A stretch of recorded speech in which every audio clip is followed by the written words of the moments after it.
Fear runs through today's gospel.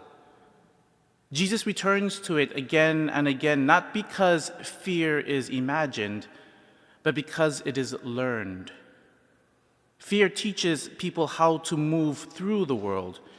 It shapes how openly we speak, how carefully we act, and how visible we allow ourselves to be. Jesus does not deny that fear exists. He names it. He speaks about bodies that can be harmed. He speaks about what can happen when life becomes visible. And then he speaks with such closeness. Even the hairs of your head are counted. Your life is known to God. Your worth does not have to be proved. Some people love God and have learned to live faithfully while paying close attention to what it risks. The letter of Peter is written to people who understand that kind of attentiveness.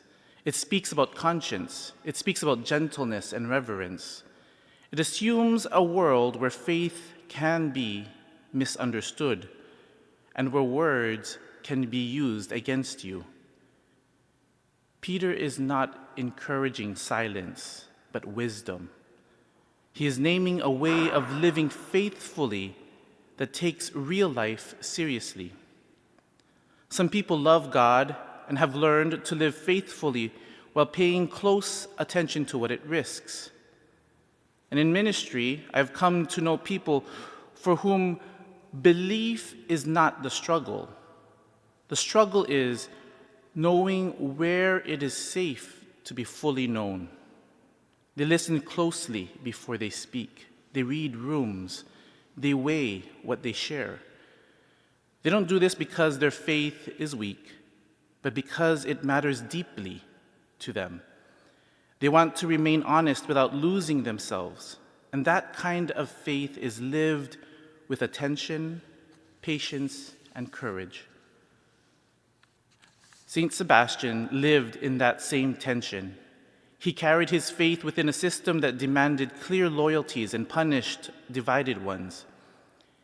He is remembered holding arrows, not because suffering defines him, but because those arrows tell the truth about how injustice works.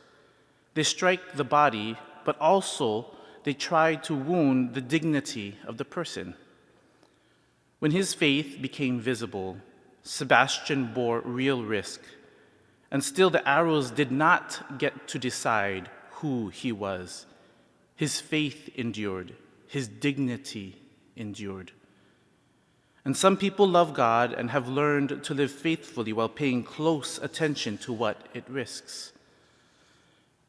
Jesus closes the gospel by returning to trust. He speaks of arrows, sparrows, of counted hairs, of a God who notices what others overlook.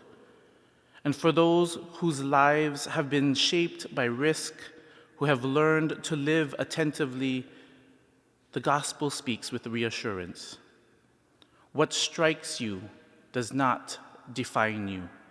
What wounds you does not erase you. You are seen, you are known, and your life, lived with faith and care, remains precious in the eyes of God.